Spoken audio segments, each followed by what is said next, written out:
दोस्तों, अगर आपके अंदर प्रतिभा है तो फिर आप जरूर ही सफल होंगे।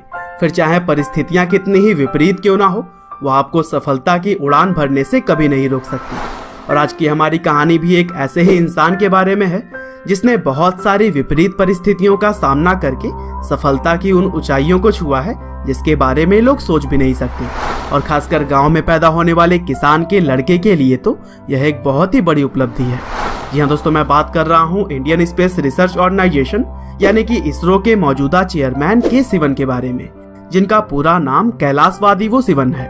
और दोस्तों, स्पेस साइंस के क्षेत्र में के सिवन के बहुमूल्य योगदान के लिए इन्हें इंडियाज रॉकेट मैन के नाम से भी जाना जाता है। और खासकर चंद्रयान 2 को बनाने में भी के सिवन का बहुत बड़ा योगदान रहा। लेकिन दोस्तों, इसरो जैसी ऑर्गेनाइजेशन को लीड करने वाले के सिवन की सफलता की राह इतनी आसान नहीं थी, क्योंकि उनके जीवन में एक समय ऐसा भी था जब 2 वक्त की रोटी भी उन्हें बहुत ही कठिनाइयों से नसीब होती थी। और किसान के बेटे होने के बावजूद किस तरह सिवन आज इस मुकाम पर पहुंचे हैं, आज की इस वीडियो में हम पूरी कहानी जानेंगे। तो दोस्तों, इस कहानी की शुरुआत होती है 14 अप्रैल 1957 से, जब तमिलनाडु के नागरकोइल शहर के पास बसे एक छोटे से गांव में के सिवन का जन्म हुआ। और दोस्तों, शुरुआत से ही के सिवन और उनके घर वालों को आर्थिक समस्या से जूझना पड़ा, क्योंकि उनके पिता के पास महज 1 एकड़ जमीन थी और उसी में ही खेती करके वह परिवार के 6 लोगों का पेट पाला करते थे। हालांकि के सिवन के पिता को यह समझ आ गया था कि जब तक उनके बच्चे पढ़ाई नहीं करेंगे तब तक उनकी और उनके बच्चों की आर्थिक स्थिति ऐसे ही खराब बनी रहेगी। और इसीलिए खुद दिन रात कड़ी मेहनत करके उन्होंने अपने बच्चों को स्कूल भेजा। हालांकि छुट्टियों में के सिवन भी खेती बाड़ी में अपने पिता का हाथ बटाया करते थे। और दोस्तों, के सिवन ने अपनी शुरुआती पढ़ाई किसी बड़े स्कूल से नहीं की थी, बल्कि उन्होंने गांव के ही तमिल मीडियम गवर्नमेंट स्कूल से पढ़ाई की है। और स्कूल टीचर्स के द्वारा बताया जाता है कि सिवन हार्ड वर्किंग होने के साथ साथ नई नई चीजों को सीखने में भी जिज्ञासा रखते थे। और शायद यही वजह थी कि आज वह इस मुकाम पर खड़े हैं। हालांकि स्कूल की पढ़ाई करने के बाद से के सिवन के सामने आर्थिक समस्या और भी ज्यादा गहरा गई, क्योंकि उन्हें आगे चलकर MIT यानी कि मद्रास इंस्टीट्यूट ऑफ टेक्नोलॉजी में पढ़ाई करना था। लेकिन इस समस्या को उनके पिता ने अपने खेत का कुछ हिस्सा बेचकर और लोगों से उधार लेकर सुलझा लिया। और फिर सिवन ने MIT से ही बैचलर ऑफ इंजीनियरिंग की डिग्री ली। और दोस्तों, यहाँ पर पढ़ाई पूरी करने के बाद से वो अपने घर के पहले ग्रेजुएट बने। और फिर MIT के शानदार एकेडमिक रिकॉर्ड्स के बाद से उन्होंने इंडियन इंस्टीट्यूट ऑफ साइंस से एरोस्पेस इंजीनियरिंग में भी पढ़ाई की। और फिर यहाँ पर डिग्री लेने के बाद 1982 में के सिवन ने इसरो में काम करना शुरू कर दिया। और दोस्तों, किसान के घर में पैदा होने के बाद से यहाँ तक का सफर तय करना किसी भी इंसान के लिए काफी बड़ी बात है।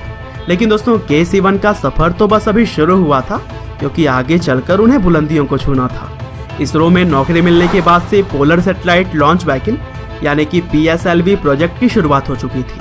और पहली बार सिवन को इस प्रोजेक्ट पर काम करने का मौका मिला।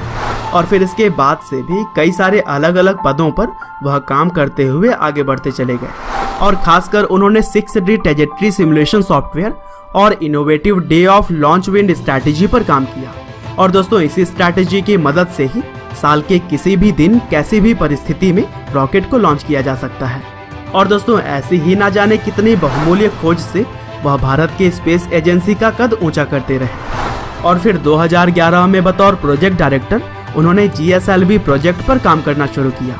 और दोस्तों, आपको बता दें कि satellite launch vehicle GSLV Mark 3 की मदद से ही चंद्रयान 2 मिशन में यान को चंद्रमा पर भेजा गया है। और 14 फरवरी 2017 को भारत ने एक साथ 104 सैटेलाइट लॉन्च करने का जो वर्ल्ड रिकॉर्ड कायम किया था, उसके अंदर भी के सिवन का रोल सबसे अहम था। और इन्हीं सभी कमाल की लीडरशिप स्किल्स को देखते हुए जनवरी 2018 में के सिवन को इसरो का चीफ बना दिया गया। और फिर 15 जनवरी 2018 से बतौर इसरो चेयरमैन उन्होंने काम करना शुरू कर दिया।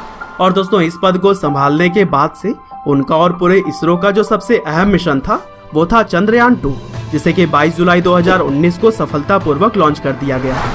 और उम्मीद करते हैं कि आगे चलकर आने वाले दिनों में सफलता से अपना काम पूरा करेगा, जिसके लिए इस यान को चंद्रमा पर भेजा गया है। लेकिन अंत में बस मैं यही कहना चाहता हूँ कि इसरो के चेयरमैन के सिवन ने जिस तरह गरीबी से उठकर यह सफलता पाई है वह काबिले तारीफ है।